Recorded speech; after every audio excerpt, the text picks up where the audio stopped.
Bienvenido seas nuevamente a este segundo módulo de consideraciones para la comunicación efectiva.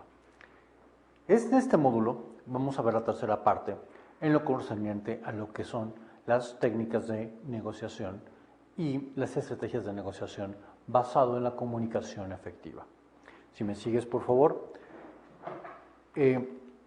¿Cuál es nuestro objetivo? Nuestro objetivo es sí que tengas las herramientas necesarias para poder enfrentar todo lo concerniente a la penetración de mercados, hacer negocios, creación de nuevos negocios en materia internacional, basándote en lo siguiente: en comprender los ingredientes esenciales de la comunicación efectiva que te lleven a un mejor desarrollo dentro del ambiente de los negocios. Explicar y demostrar algunas razones por las cuales no es efectiva la comunicación y cómo podemos crearla de forma eficiente y eficaz. Y por último, que desarrolles las habilidades necesarias y suficientes para poderte comunicar de forma eficiente y efectiva y explicar el porqué los fenómenos de los negocios a nivel mundial. Por favor, si entramos, quiero que recapitulemos algo que hemos venido hablando en las últimas sesiones. ¿Cuáles son las características que debe de tener un negociador fuerte, eficaz, dinámico?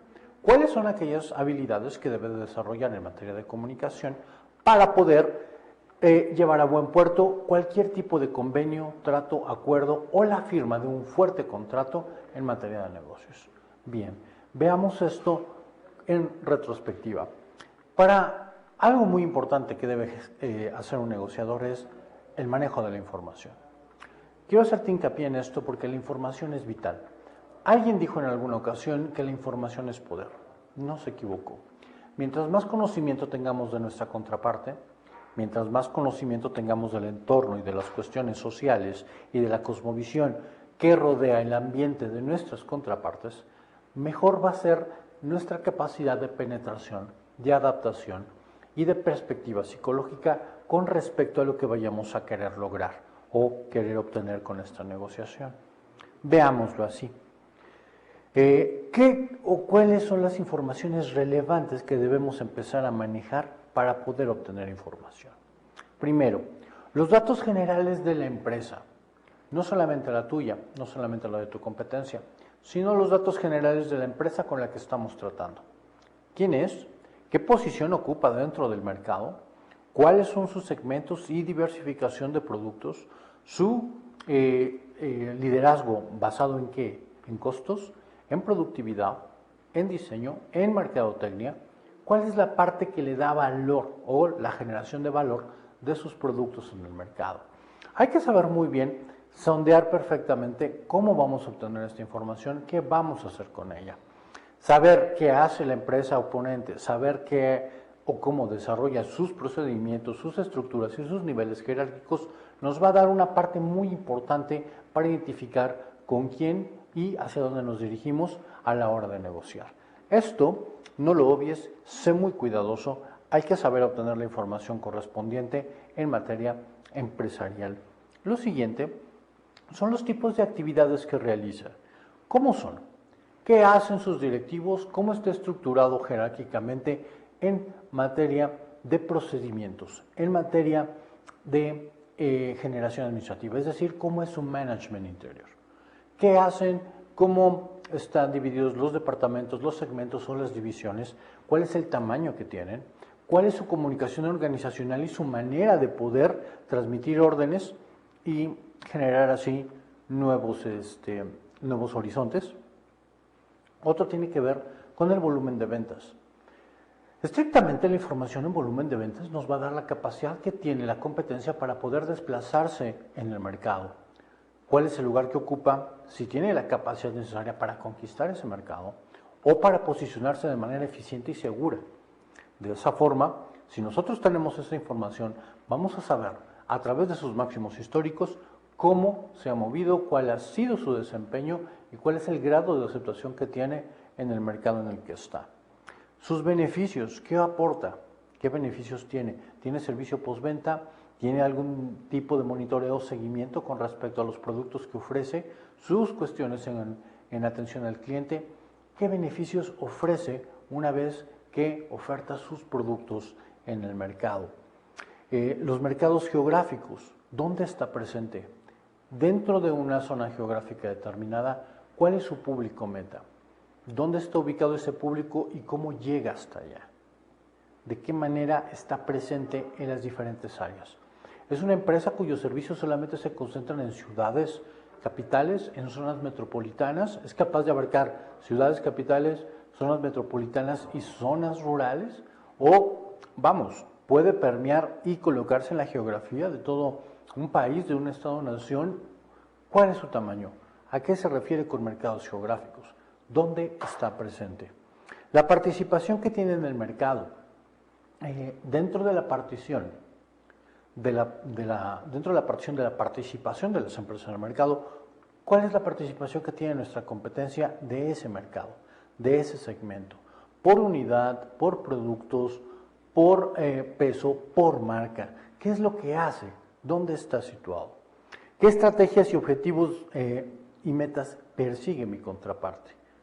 Si sabemos hacia dónde va, hacia dónde se dirige, qué es lo que quiere, cómo se requiere posicionar, pues vamos a tener información muchísimo más sólida a la hora de poder estar negociando qué es lo que vamos a hacer, de qué manera lo vamos a hacer y cuál va a ser la mejor intención para lograrlo.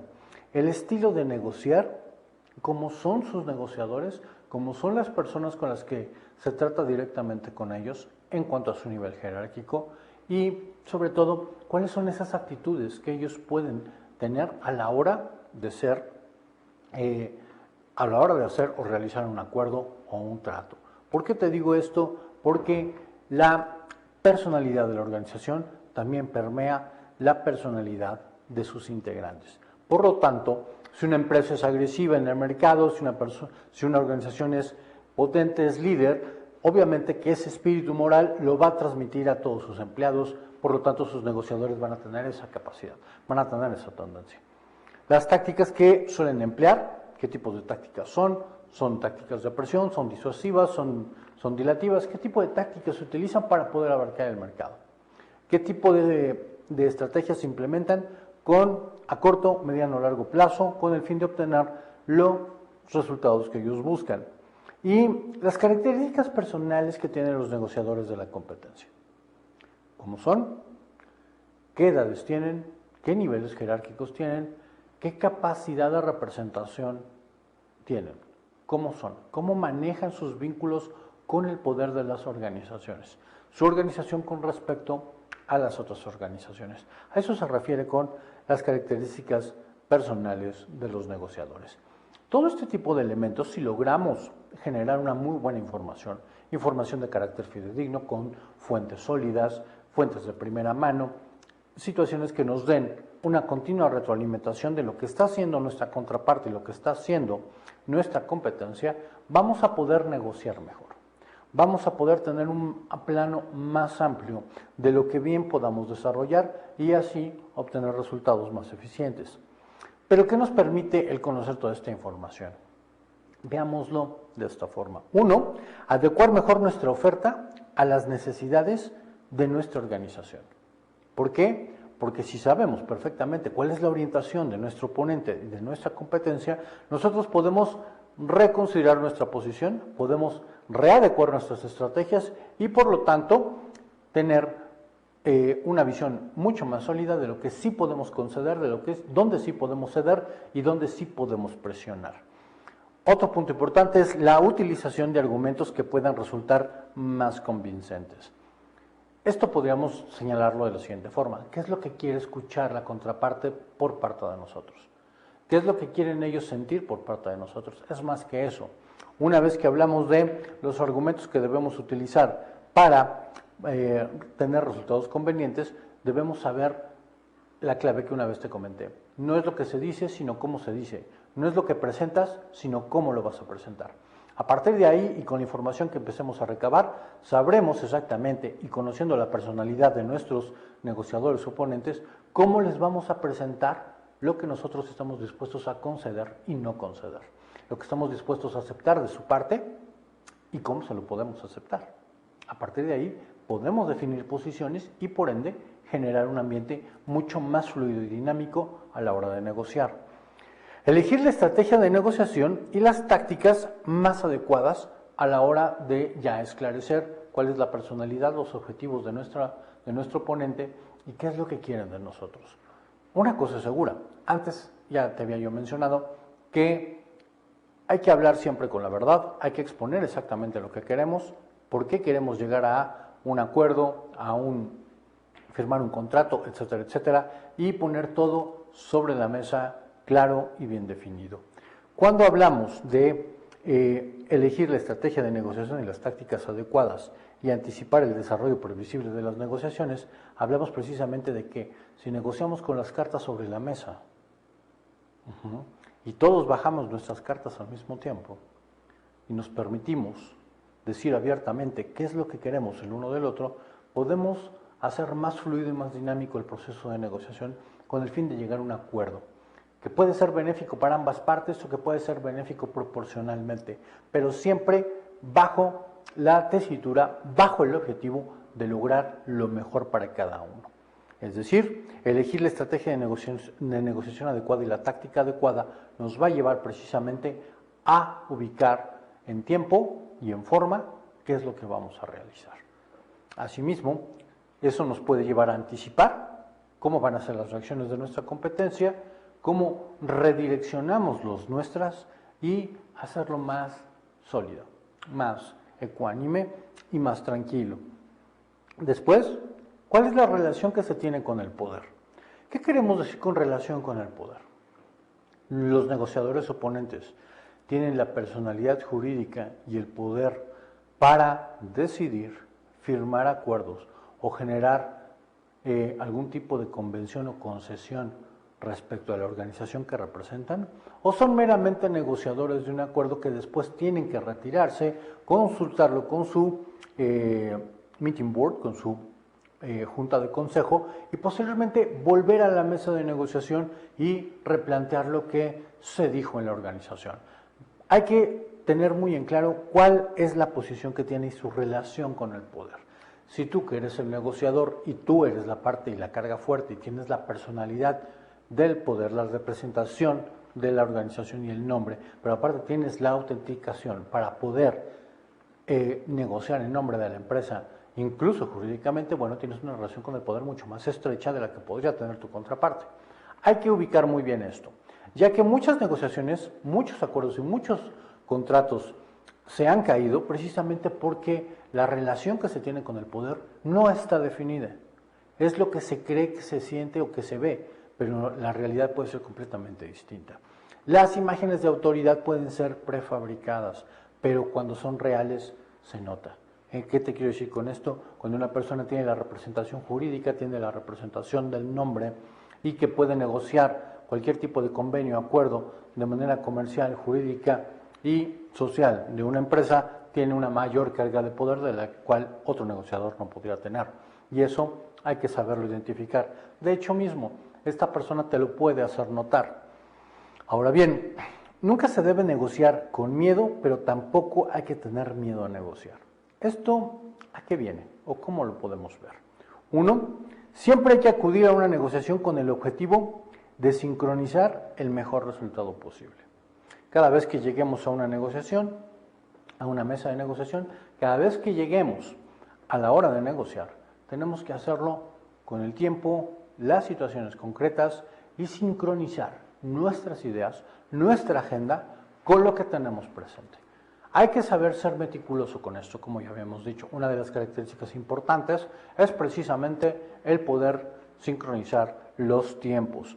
Aunque la relación de poder sea desfavorable, que puede llegar a serlo, ¿por qué? Porque estás negociando solamente con un sujeto con la representación del nombre de la empresa, no puede comenzar una negociación con un sentimiento de inferioridad. ¿Esto qué significa? Si tú de alguna manera sientes que tu contraparte tiene menor nivel jerárquico, menor poder de decisión que tú, y tú le haces sentir o le haces transmitir algún sentimiento de inferioridad, está en franca desventaja. Por lo tanto, puede renunciar a esa mesa de negociación y puede venir otra persona a hacerlo. O bien, a lo mejor te pasa a ti del lado contrario, eres tú quien no tiene precisamente la relación más fuerte con el poder. Entonces no puedes entrar a negociar con un sentimiento de inferioridad, con un sentimiento de que soy jerárquicamente menor o tengo una relación menor o menos estrecha con el poder que mi contraparte, y eso me va a generar una baja autoestima, me va a generar algún tipo de animadversión con respecto a mi contraparte. No, hay que saber diezmar eso. Si ya vemos que hay que sincronizar tiempos, hay que saber sincronizar una agenda, también tenemos que saber controlar nuestra perspectiva o perspicacia psicológica con respecto a nuestro oponente. Nunca entrar a una mesa de negociaciones con un sentimiento de inferioridad que nos lleve, por lo tanto, en última instancia, a claudicar de la negociación. Hay que hacerlo de una manera más eficiente, mucho más sólida, y lo primero que debe tener todo negociador es saberse seguro y proyectar esa seguridad.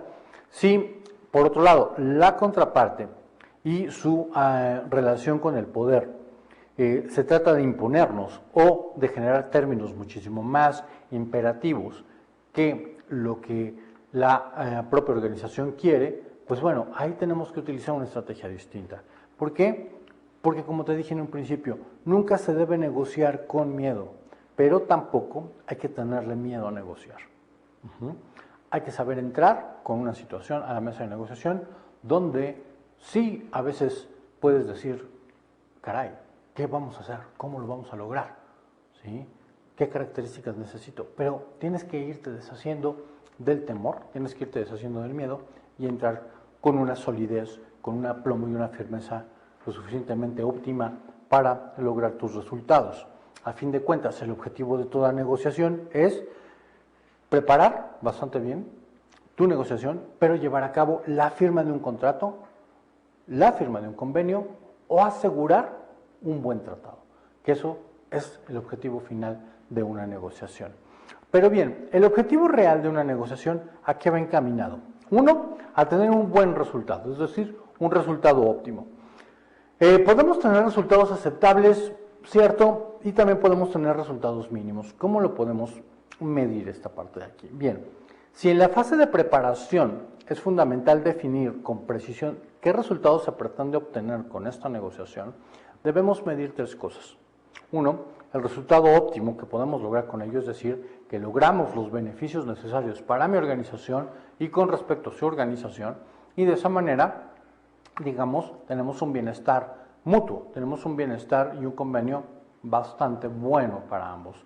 Pero cuando hablamos de un resultado aceptable, es que de alguna manera tenemos como en porcentaje un 70 o 80% de lo bien que pudieron salir las cosas. Es decir, es aceptable, se puede, podemos hacer negocio, podemos generar valor con lo que estamos haciendo. Sin embargo, no deja de ser moderadamente aceptable, medianamente aceptable, es un estado de medianía. Nosotros como negociadores, nosotros como personas de negocios, no buscamos una medianía, buscamos algo que te encamine hacia lo mejor o hacia la excelencia. Sin embargo, habrá negociaciones en las que tengamos que manejar este perfil, un perfil de medianía, un perfil que tenga que ver con un resultado aceptable y, por ende, pues empezar a trabajar con eso. Pero cuando hablamos de un resultado que es mínimo, cuando hablamos de un resultado que marca el mínimo aceptable, por debajo de la cual no nos interesa ningún acuerdo, bueno, yo creo que ahí es cuando tenemos que replantearnos el si hacemos negocio con esa persona o no, y si vamos a tener más desgaste y más pérdida por estar negociando con él, por tratar de generar trabajo con él, entonces mejor retirarse. Siempre cuando hablamos ya de los resultados mínimos aceptables, siempre es mejor, yo creo, buscar una segunda o una tercera opción. O bien, redefinir la cuestión de la negociación con el fin de que tu resultado sea el óptimo, el mejor. Si el negociador no se fija este mínimo aceptable, es posible que acuda a la negociación con la convicción de que hay que cerrar un acuerdo a toda costa. ¿Esto qué significa? Que si vas a llegar con la determinación de que, sin importar lo que sucede y de la manera en que lo logre, tengo que cerrar el convenio. No. Hay que replantearte esta posición. Hay que hacerlo de otra manera.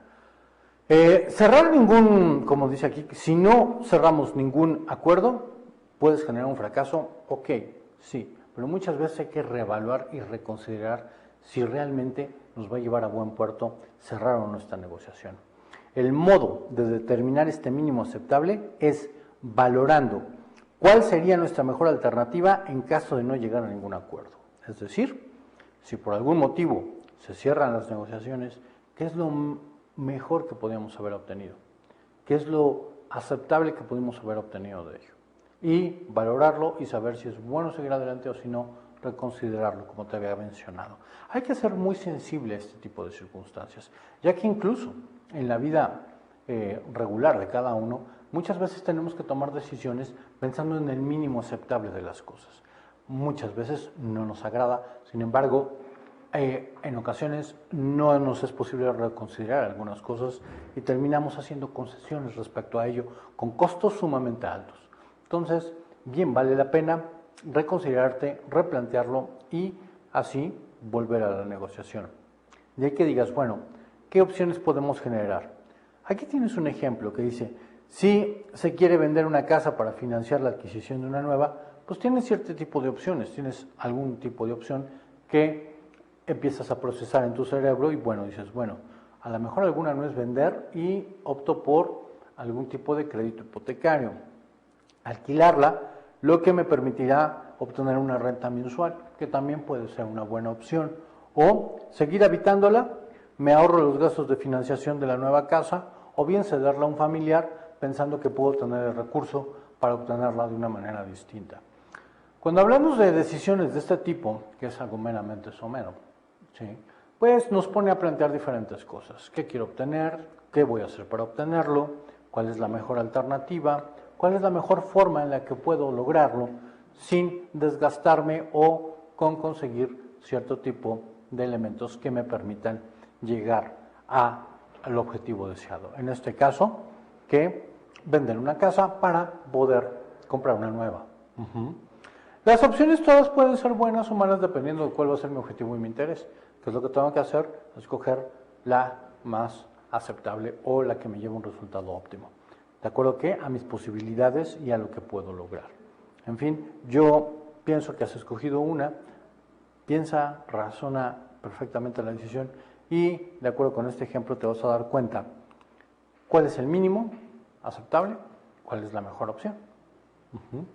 Ahora bien, algo muy importante cuando planificamos una negociación, algo muy importante cuando se trata de sincronizar tiempos y hacer el uso de la administración del tiempo eficiente, que es el manejo de la agenda de la negociación. ¿Qué es lo que vamos a tratar en la negociación? ¿Cómo lo vamos a tratar? ¿Cuáles son los temas que vamos a abordar durante ciertas reuniones? Por lo tanto, tienes que fijarte muy bien en ciertos aspectos. Uno, bien, los temas que vamos a abordar. ¿Cuál es el orden que vamos a seguir con ellos? ¿Qué tipo de prioridades tienen? Los vamos a priorizar, con qué vamos a entrar, con qué vamos a seguir el desarrollo de la negociación y dentro del cierre de la negociación, cómo vamos a recapitular los temas acordados. ¿Cuáles fueron aceptados? ¿Cuáles fueron objetados? ¿Cuáles fueron de alguna manera mencionados en concesión, etcétera, etcétera? ¿Y cuáles son objeto de replanteamiento? ¿Sí? Eso tiene que ver mucho con los temas en los que se van a abordar. ¿De qué manera? En una negociación, como siempre, la mejor administración del tiempo es la que va a llevar el ritmo de tu negociación. Vale la pena jerarquizar perfectamente los temas. ¿Cuál es el más importante? ¿Cuál es el tema más delicado? ¿Cuál es el más álgido? ¿Cuál es el que consideras que puedes llevarte mayor tiempo? Y de esa manera irlo presentando. ¿En qué orden lo vas a hacer? ¿Cómo lo puedes jerarquizar? Hace un momento te decía que desde el más ríspido y sensible hasta el más importante, puede haber alguno que sea urgente y a partir de ahí puedes empezar a jerarquizar los temas y empezarlos a mostrar dando un margen de tiempo para su discusión, la toma de posiciones y posteriormente pasar al siguiente tema. Pero siempre que tengas el tiempo suficiente, que puedas administrar tu capacidad de tiempo para mostrar la mayor parte de los puntos de este tema a discutir o a reconsiderar o a valorar. El tiempo previsto.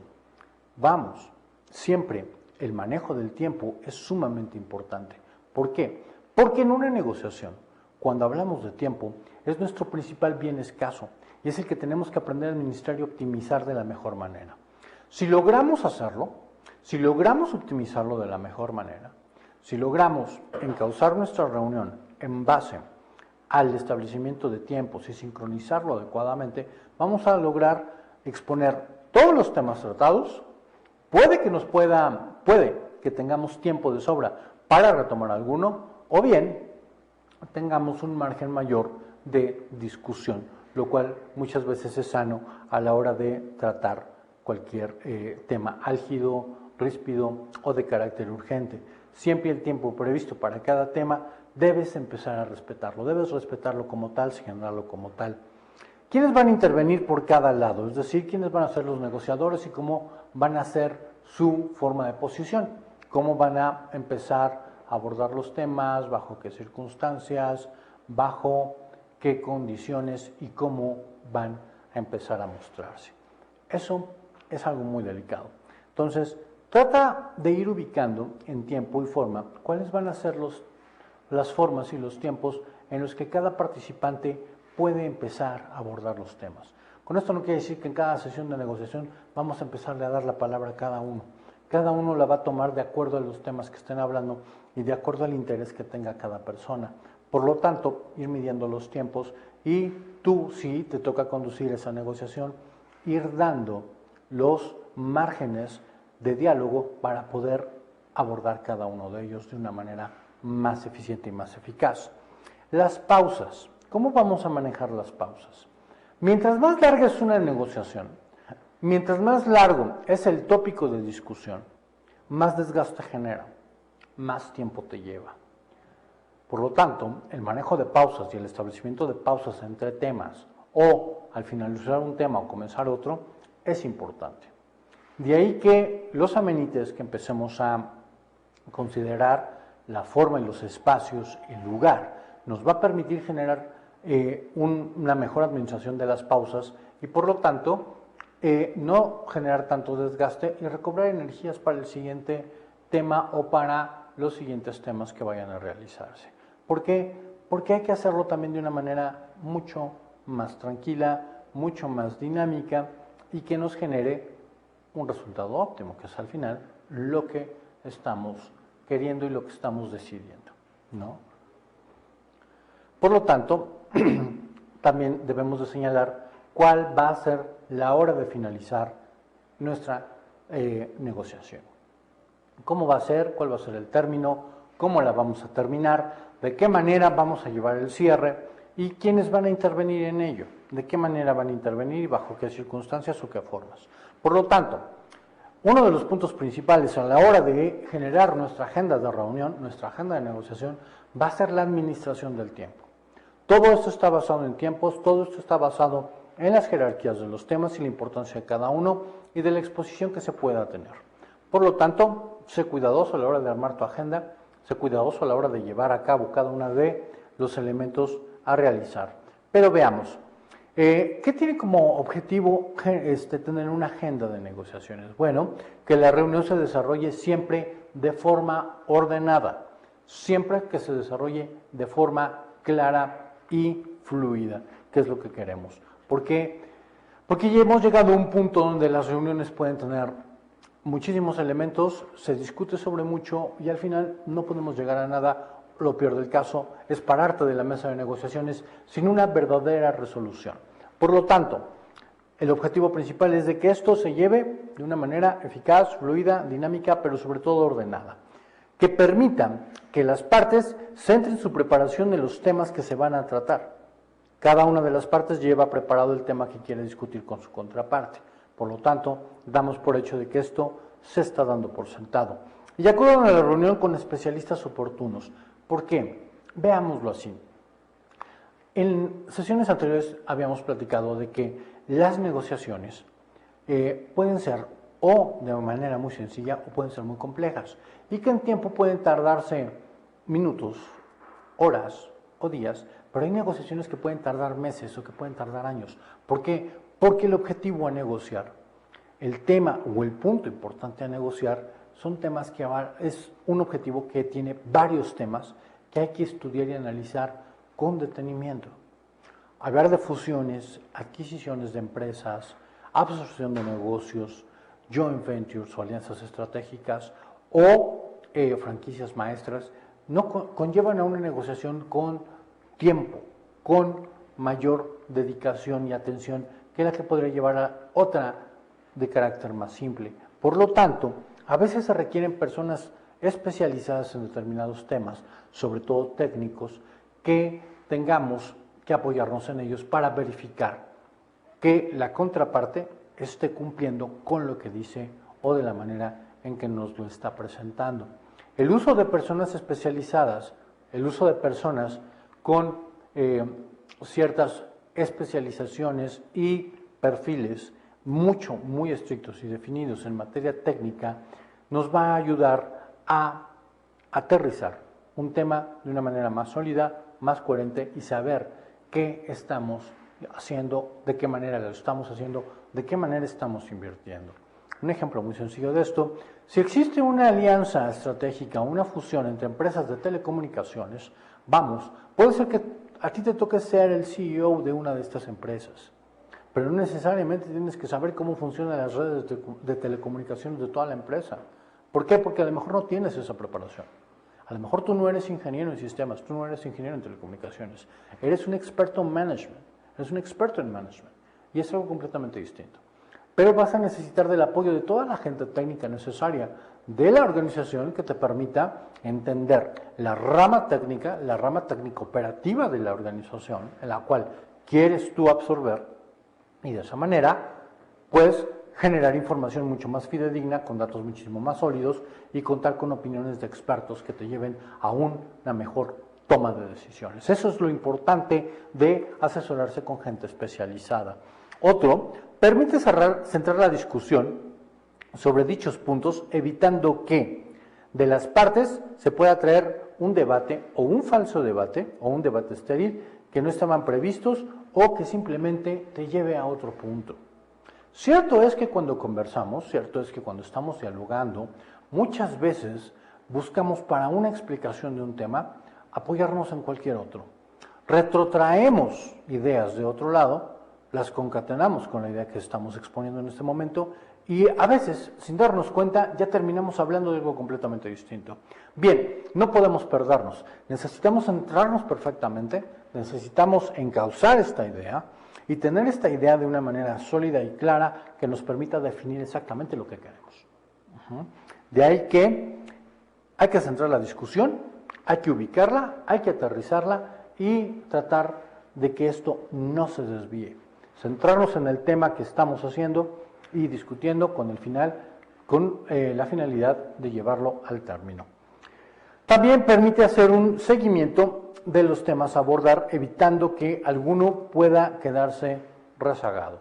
Es decir, una agenda nos va a permitir esclarecer por puntos cuáles son los temas y tratar de hacer que se discutan todos, o mejor dicho, que se discutan todos, que se hablen todos, que todo quede perfectamente expuesto y que ninguno quede rezagado por falta de tiempo, falta de administración, falta de cualquier otra cosa, o porque existe una pausa demasiado prolongada. No.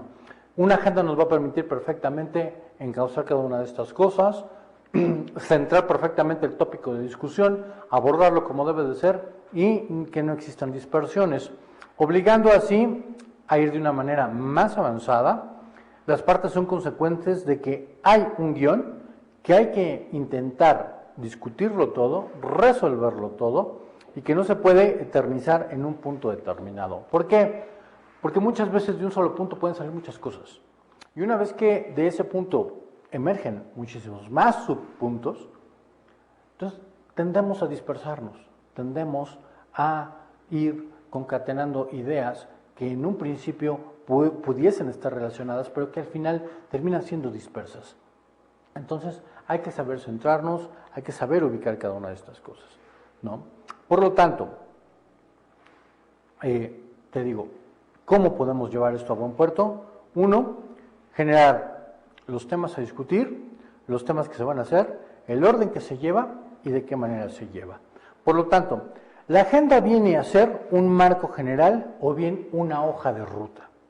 ¿Por qué? Porque es la que te va a guiar la que te va a dar, de alguna manera, la dirección en la cual vamos a llevar la negociación o el curso de la negociación, pero debe permitir cierta libertad de movimiento.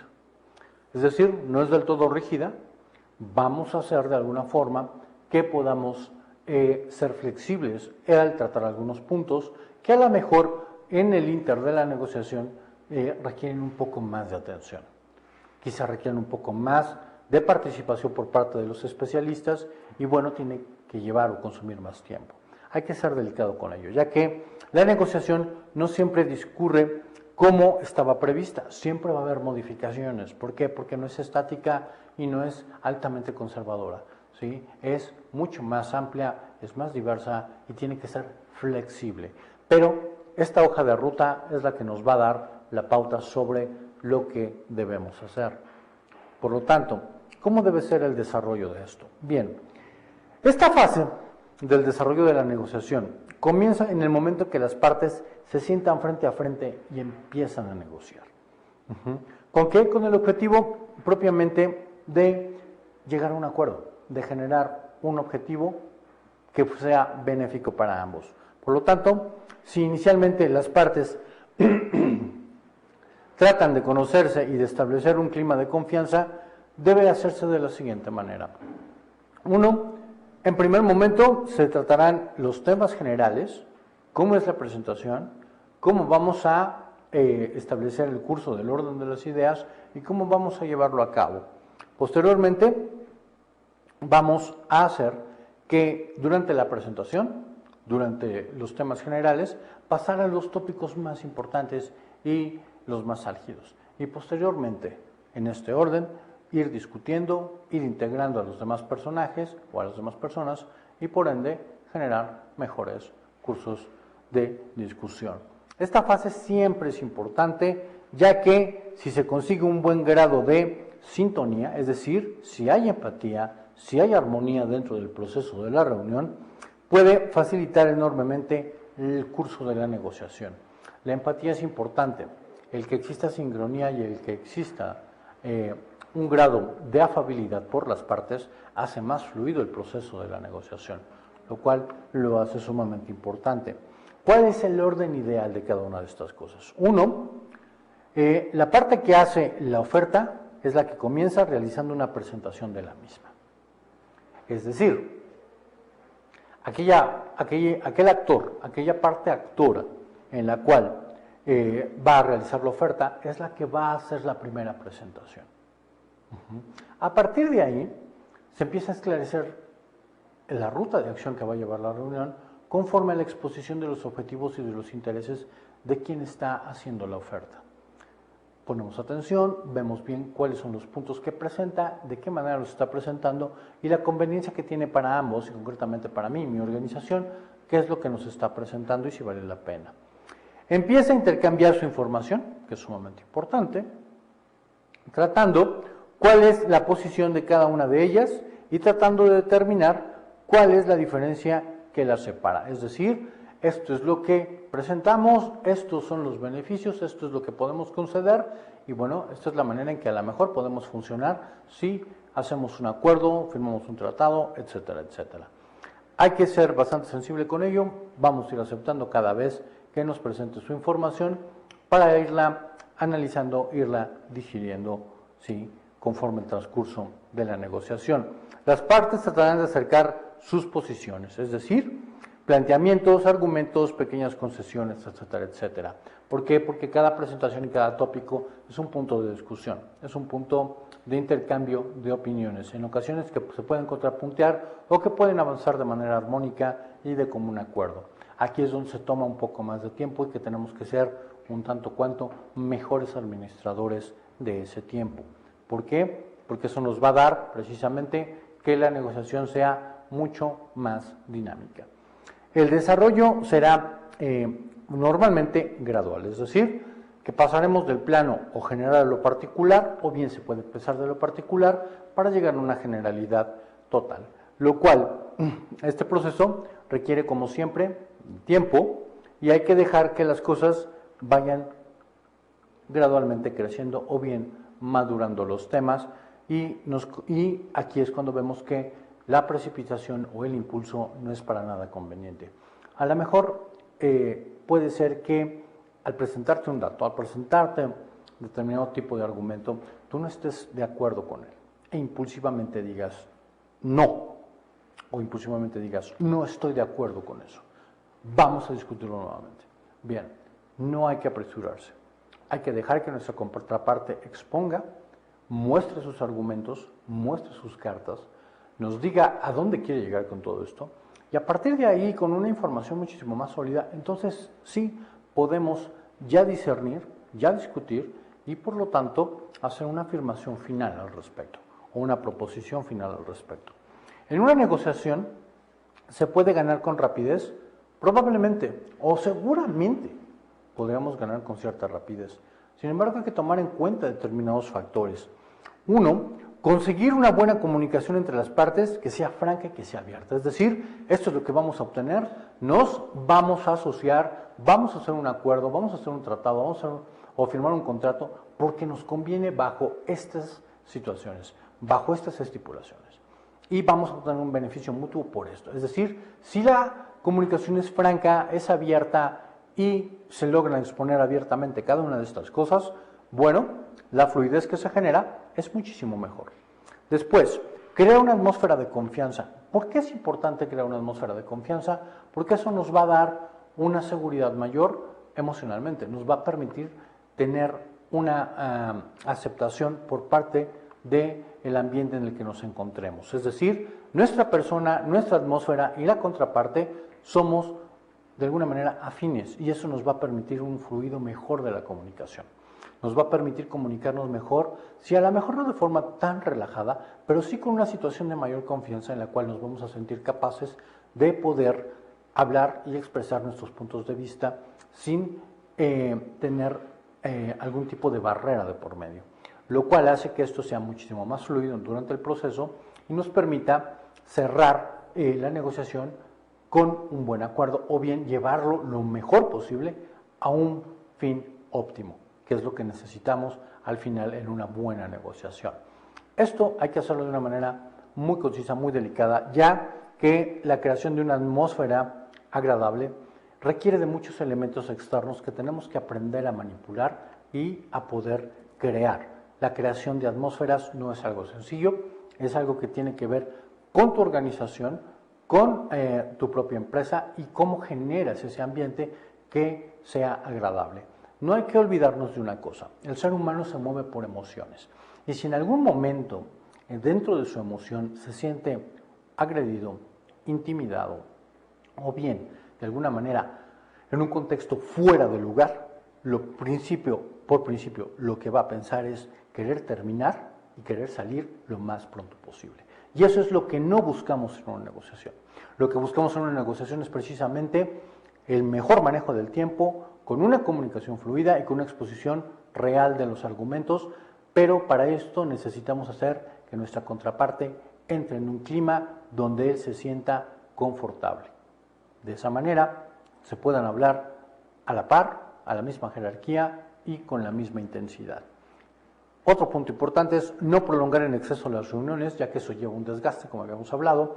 Desgastes innecesarios que al final del día se tratan muchos temas, no aterrizamos concretamente en alguno y tendremos que agendar más reuniones con el fin de llegar a un acuerdo al final del día, y terminamos invirtiendo más en una reunión que lo que podríamos obtener con el curso de la negociación, que al final o se puede caer o, en el mejor de los casos, la puedes obtener.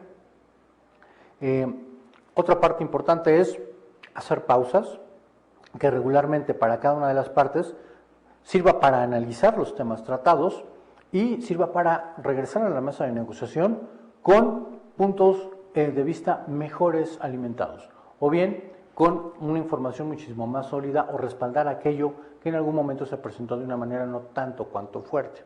Bien, el manejo de las pausas tiene que ser perfectamente cronometrado, con una administración del tiempo lo suficientemente que no permita también una absorción o un desgaste innecesario, ya que una pausa demasiado prolongada genera apatía o genera desconfianza, y no buscamos eso, buscamos una fluidez muchísimo mejor. Otro punto importante es la presentación. ¿Qué tipo de presentación se va a hacer con esto? ¿Cómo la vamos a llevar a cabo?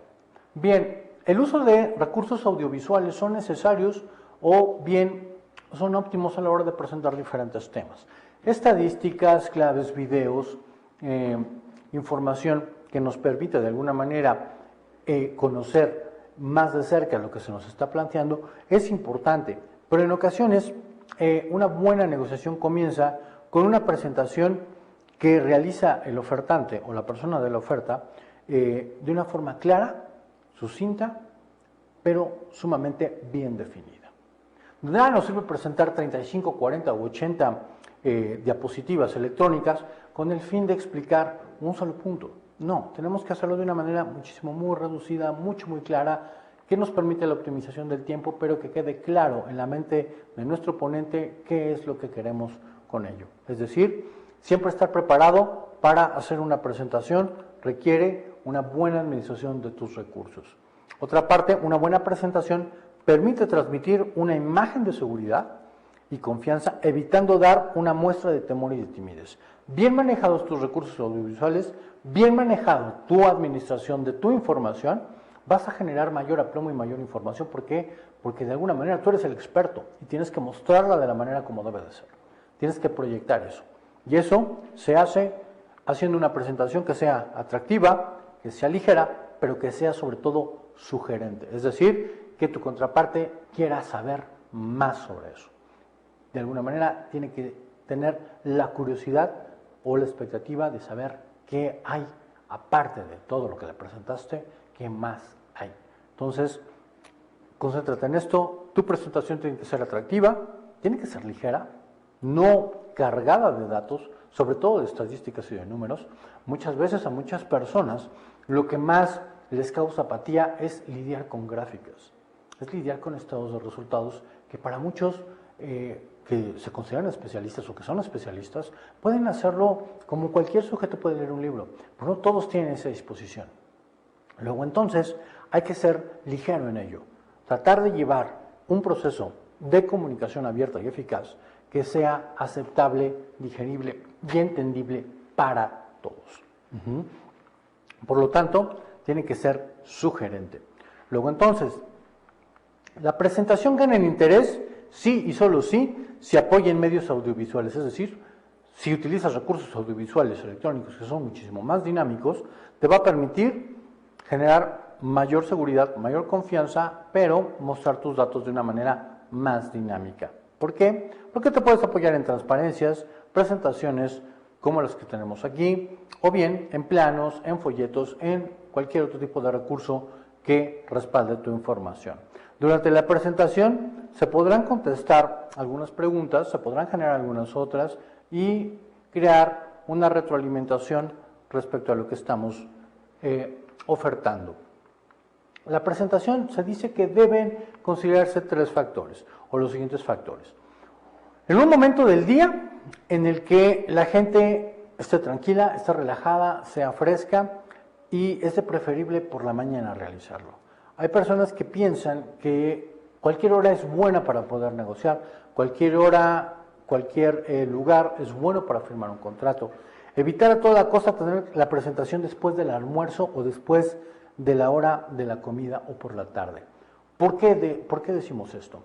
Bien, después de la comida, después de que ya está a punto de cerrar el día y nosotros queremos cerrar el día con una negociación, vamos a generar un estado de desgaste, un estado de pesadez y nuestra atención está más enfocado en que el día está por terminar, en que hay otras cosas que ya voy a hacer de manera personal y la gente genera cierta apatía. Lo mejor es hacerlo siempre por la mañana, en las primeras horas de la jornada laboral, que nos permita tener o fijar la atención.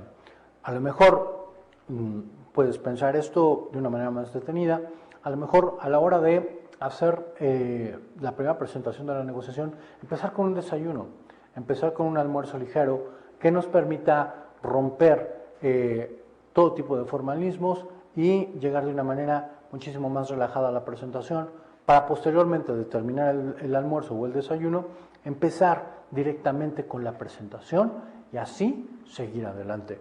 Otro, tampoco es bueno, hay expertos que dicen que hacer una presentación el lunes por la mañana sea el momento más oportuno. ¿Por qué? Porque el lunes es el día de arranque de la semana en el que mucha gente empieza a elaborar su agenda de la semana, mucha gente empieza a ver tópicos muchísimo más urgentes, etcétera. Es el primer día en que nos enfrentamos todos con nuestra jornada laboral con el fin de desarrollarla en lo subsecuente. Entonces, bueno, se dice que hay expertos que te dicen que tampoco el lunes por la mañana puede que sea el mejor momento o el más oportuno para llevar a cabo una negociación. ¿Por qué? Por los factores que acabamos de ver. Cierto, es un día pesado para mucha gente, entonces se dice que a partir del martes, que sea por la mañana, que escojas un horario en el que la gente todavía esté fresca, que sea su primera actividad de la mañana, le va a permitir concentrarse en lo que estamos haciendo.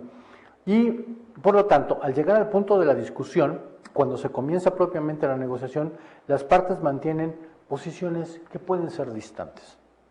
De ahí que, si empezamos en el transcurso de la mañana, si rompemos ciertas formalidades, empezamos a conocernos, bueno, podemos hacer que las posiciones que se tomen, ¿sí?, bajen un tanto cuanto de nivel y podamos integrarnos de una manera mejor. Esto siempre es bueno. Lo normal es que cada uno se encuentre en la posición perfecta y lógica y objetiva de lo que quiere defender. En cambio, no se explique la del contrario. ¿Por qué? Porque una vez que tú llegas, te colocas, tú sabes bien lo que quieres lograr, pero a veces no te explicas muy bien cuál es la dinámica o la posición del oponente. Lo que hablamos anteriormente sirve precisamente para minimizar este efecto y que le resultará probablemente egoísta e indefendible a toda costa la posición que pueda tomar tu contraparte. Hay que ser muy delicado con esto. Dentro de la discusión también lleva frecuentemente a ver al oponente de forma negativa. ¿Por qué? Porque lo estamos viendo como alguien a quien vencer, alguien a quien convencer, alguien o con quien de alguna manera debemos no solamente convencer, sino subyugar en ocasiones para obtener lo que necesitamos. El fallo de este tipo de planteamientos reside en no entender que los intereses de la contraparte son tan legítimos como los nuestros. En sesiones pasadas habíamos dicho que hay que conceder el mismo grado de inteligencia a tu contraparte que el que tú tienes.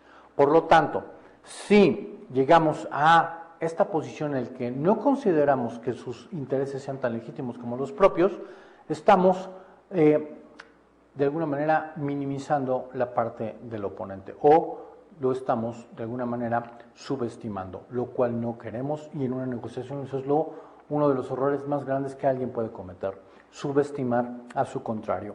Hay dos posiciones que se deben cuidar, ¿no? O dos posiciones enfrentadas, cada una de ellas, pero que de ello no tiene que derivarse que las personas tengan que enfrentarse de alguna forma. ¿Por qué? Porque si en una discusión pasamos de la armonía a la rispidez, si en vez de eso, de llevar una discusión armónica, pasamos a una discusión de manera antagónica, no vamos a llegar a ningún lado, vamos a generar un clima de animadversión y por lo tanto nuestra negociación se puede caer. Por lo tanto, en lugar de ver al interlocutor como un oponente, debemos de verlo como una persona en la cual podemos generar nuevas oportunidades para seguir haciendo negocios. En las negociaciones hay que enfrentarse a los problemas, no a las personas. Algo que a veces cuesta mucho trabajo, tú dirías. ¿Por qué? Porque al final del día estoy negociando con personas. Entonces, ¿cómo me puedo yo enfocar en los problemas cuando la actitud del sujeto es la que me está proyectando la forma del problema? Cierto, pero tienes que ser lo suficientemente perspicaz para poder alejar esa imagen y centrarte únicamente en el problema, de que al final del día siempre las posiciones de los individuos son reconsiderables, no son absolutas.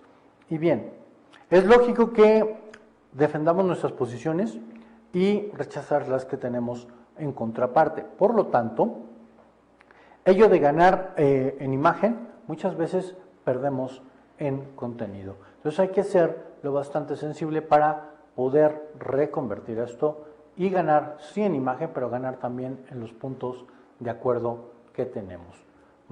Ahora bien, para cerrar ya esta sesión, quiero decirte lo siguiente. La negociación es un tema sumamente sensible, es un tema donde las herramientas de comunicación son sumamente utilizables. Conocer perfectamente lo que es la comunicación, sus herramientas, sus canales, sus medios y la forma en cómo opera, nos va a dar el crecimiento necesario para poder tratar cualquier tema de la mejor forma.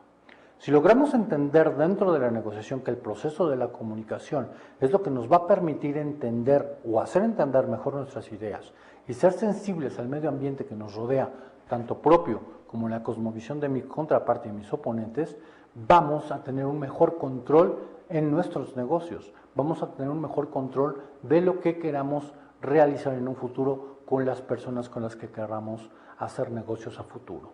Bien, quiero recalcar lo siguiente: siempre que hagamos negocios, siempre que empecemos a abrirnos mercados en el área internacional, debemos ser conscientes de lo siguiente: la comunicación es esencial para el entendimiento del ser humano y, por lo tanto, conocer sus herramientas, conocer sus elementos va a generar ideas propias, va a generar criterio propio, pero sobre todo vas a ser eficiente y eficaz para poder transmitirlas. Muchas gracias, espero verte pronto en otra sesión. Por mi parte es todo. Hasta luego.